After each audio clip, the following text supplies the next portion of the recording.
Whitechapel in East London. A hardline vigilante group is trying to impose Sharia law on unsuspecting members of the public. Muslim area. Okay? Not just like that in Muslim area. Only a handful of men are involved in the self-styled patrols. 5 have been arrested on suspicion of harassment. It's not just drinkers being targeted. Yeah, you're a gay, mate. Get out of here, mate. Get out of here, you fag. And women wearing skirts above the knee are also being harassed. What would you do if strangers approached women in your family, publicly scolding them for not following religious laws that have no standing in your country? This scenario isn't hypothetical.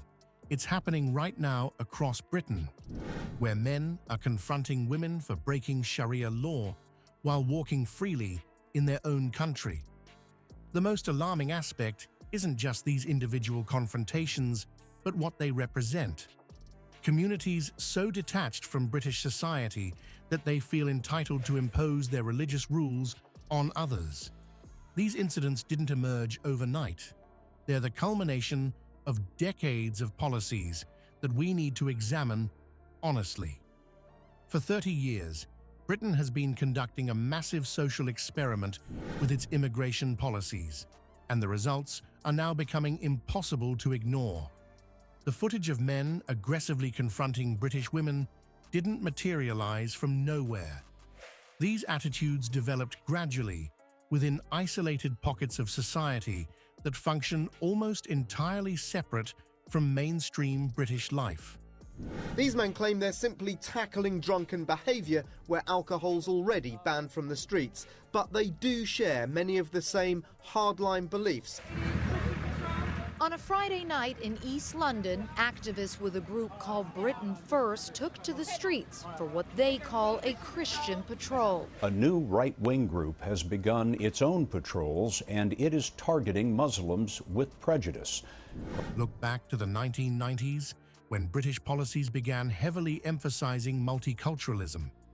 The intentions seemed noble enough: respect diverse backgrounds, celebrate differences, and avoid forcing newcomers to abandon their heritage. But somewhere along the way, integration was forgotten. Instead of creating a cohesive society with shared values and mutual respect, these policies inadvertently fostered isolated communities with minimal interaction with British society.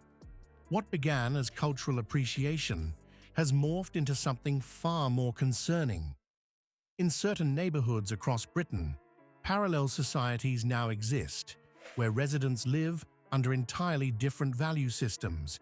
Many openly reject the principles that most Britons consider fundamental: equality between men and women, freedom of expression, and secular democratic governance.